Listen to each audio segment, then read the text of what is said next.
Hi everyone, welcome to my review of Mizoguchi's Sisters of the Gion in 1936. Of course, we're going through this set once again. Of course, we reviewed Umemura and his Five Women, and yes, of course, this film is another one from this set. I'll probably review all these films, of course, and yes, here we are, the individual Blu-ray. A rewatch, of course. This is actually one of the first Mizoguchi films that I saw last year, around January, I think it was. So yes, a rewatch here to get my full thoughts because I didn't remember a lot of these the kind of events of these films since I saw them last year.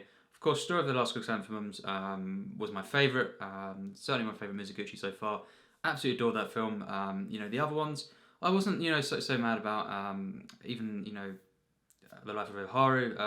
That's held to be one of his best films. I wasn't a big fan of it. I thought it was very good, but not a great film for me personally. This film, is I rewatched it again, of course, today, and yes, it's very. I'm not going to get into the plot too much, but it involves these two sisters, two geishas, living in this district, and yes, they have very different views on kind of men and how they should be kind of treated. One of the sisters kind of thinks that they should stick together as a couple, men and women, and she's very caring. But the other sister, the older one, Amateur, is very rebellious, and she kind of uses men, and eventually, of course, as it says on the back of this disc here, she goes on a kind of a ruthless path, very dangerous, and has consequences, of course.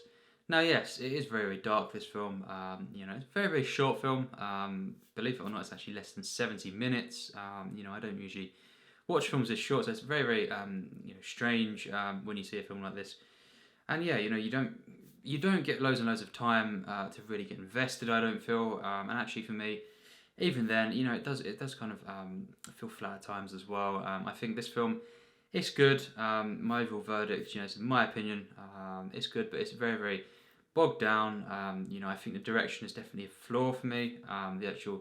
The approach to this film visually is just, at times it's really good. The camera movements, of course, the wonderful tracking shots, following the characters, and just the overall kind of the lighting and stuff. It's very atmospheric, and it's actually very nice as well. The exterior shots. But yes, this film for me, it's good, nothing more. It's one of the Mizoguchi. It could be my least favorite Mizoguchi actually. I wasn't all that impressed with it when I saw it. And again, it's not grown on me or anything. If anything, I've just realised I don't feel that strongly about this film. It's just the kind of the themes that he explores. Are very interesting. And I think it offered more potential than it actually gave. Although of course, definitely powerful in places. Mizoguchi, of course, was a feminist director most of the time, and it's really interesting to see this. And of course, yeah, it is powerful. Some of the stuff in here, how of course some women are not treated too well by society, and it's about their struggles, of course. And it has two sides of the coin with the two sisters, the two different viewpoints. So it's not biased or anything, but it kind of just raises the issues, and you're of course left to kind of take this from the film, and of course very powerful in some aspects. But again, the characters in themselves, for me, the issue is they're not that compelling, really. I was not really ever, kind of really rooting for any of these characters. It has some kind of charming moments, but again, this doesn't really feel like a typical kind of Ozu or a Kurosawa where you kind of just you have this classic charm. It doesn't really feel like that. It's very dark, and of course, more of a director who kind of went for messages they was trying to give, and kind of statement films, you could say. But again, it's just, even though it's dark, it doesn't have to be more flat. I think it's just the fact that these characters, they're written decently, but nothing special. And of course the style of the film. This is of course before his later works. I've not seen any of his 50s works, of course, hailed to be his best decade. Of course, many people say, of course, that it's a shame that he could have made even more great films, because he was on a kind of roll, from what I've heard, in the 50s. And of course, actually, we'll announce it now. Of course, massively looking forward to this. This came the other day, and yes, Ugetsu Monogatari is hailed by many as his best film, including, I believe, Scorsese. And I really look forward to this film. But I've not seen any of these films really. apart from The Life of Haru, that's the only one that I've seen from the 50s. But there's many films I have to see here. These are the works that are really, really acclaimed. This one, pre-war film, it's the style, of course, is very different. And yes, I just think it's a bit too detached at times. I think, it's good lighting and stuff, and very, very nice tracking shots. But for me, when there is conversations in the film, and it's not, that engaging in itself, but it does get held back. Even more so for me, just by the placement of the camera. I think it's a bit too far back. It's like couldn't at times get quite as invested, and it's not the same as an Ozu film. Ozu always seems to know, where to place the camera pretty much always. In all the films I've seen from him, there's never any flaws with his cinematography in his films. He always knows where to place the camera to kind of give you a kind of relaxed, maybe further back view of it. But again, not limit the actual investment to the film. If there's any Ozus, it's just really two really that I'm not quite as keen on, but still liked. The flaws were not really in the cinematography. I think Mizoguchi, there's a couple of films I've seen from him where the cinematography does let the film down. Personally, for me, it's just a preference, of course. For some, of course, it makes them more engaged, but for me, just on these occasions, especially this one, it does limit my investment. I didn't get quite as emotionally attached, and just the overall characters, I wasn't that compelled by them. Umemura and his 5 women had some of the issues that in that as well. But for me, that was better than this. I thought that was very good. That film, definitely not a great one, but it was better than this. I did get somewhat moved by the film, and it was just more enjoyable and investing. Of course, similar kind of themes here. And of course, it does explore the nature of art at times as in film. And of course, some really interesting themes. Themes that are kind of in themselves, could be very, very powerful. But the kind of the power of this film, the kind of the punch that it has, is definitely limited because I just didn't get that invested. And the cinematography at times very flat for me, and as well the dialogue could definitely have been better. There isn't too much to note on the music use. It's fine, but yes, I never really got that invested. These characters, after I watched the film once again, I still didn't really remember, more than a couple of things about these characters, their traits, their personalities, just their overall kind of aims. I think at times it just was very, very flat. I did find myself bored. Yeah, I would say that I was definitely bored, being honest. And it takes kind of a lot to kind of bore me. It really does. I have a lot of patience. It's not that. It's just the fact that I just didn't connect with a lot of the things going on in this film, due to the script, due to cinematography, and just the overall narrative. For me, wasn't that engaging. But it's fine. The film's fine. At times very well shot. Other times not so much.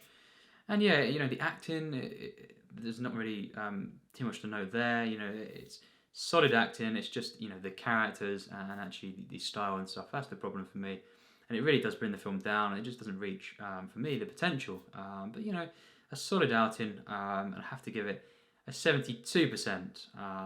It's not a low score from me by any means, but it's not that high either. It's fine. It's a fine film. Definitely check it out. It's got some interesting themes. I really like. I definitely appreciate the kind of the things that Mizoguchi, kind of done with his films. And of course, I just think sometimes the overall narratives and just my investment, in their own right to these films, for whatever reason, of course, it's usually the cinematography and just the overall the script and stuff just isn't that compelling for me. Could definitely have been better, this film. But yeah, it's fine. I don't dislike the film. I just don't feel too much for it. But yeah, I definitely recommend it. It's very interesting to see, of course, how he evolved, Mizoguchi, and of course, this set, for me, it's of course one masterpiece. The rest, mixed bag really between good and very good, but just not masterpieces. Some of these even are described as masterpieces. Definitely not in my opinion. But again, many people, of course, say even this film is a masterpiece, and that's fine. This is just my opinion. I definitely just, as well, in comparison, I do prefer Ozu, Kurosawa and stuff. yeah, I think I'll probably prefer in the end Kobayashi as well, possibly. But who knows? Ugetsu and Senshi the Bailiff and stuff, could really, really wow me. Of course, I have seen Life of Haru, which is the only 50s film I've seen from Mizoguchi. This is where he kind of really developed. I've heard into what many remember him as, his style, his kind of approach, his overall tone of his films, and just his overall craft level. I think these are the films I really look forward to seeing more of. And of course, Chrysanthemums, that was a kind of one-off, kind of just blew me away really. That was where it got it all right. I think I didn't really have any flaws with that film. But the rest of them so far have been they've been some of them have been impressive and stuff, but just overall I've not really felt too much for these films. But yes, I definitely think check this out, this set, and of course, I cannot wait to see, of course, Ugetsu Monogatari. This is acclaimed as one of the best films ever made, and just, the actual story of this as well really intrigues me. It's kind of a ghost story I've heard, kind of romance, and just, really looks like it could be amazing. The cinematography from the images I've seen looks wonderful, and I've just heard, so much about this film. Sancho the Bailiff as well. But this is one I'm holding out. I could like the most. So yeah, tell me your thoughts, of course, in the comments. And of course, once again, this is just my opinion of the film. It's a good film. Just definitely very, very flawed.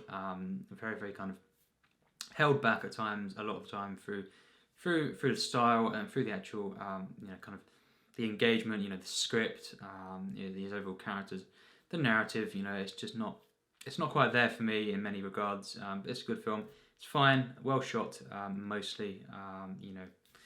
And yeah, the acting is good as well. And just the themes that he was going for at times, it's pretty well explored and very powerful ending actually. The ending was really good actually, probably the best part of the film. It really, it definitely said something there. But yes, thanks for watching my review.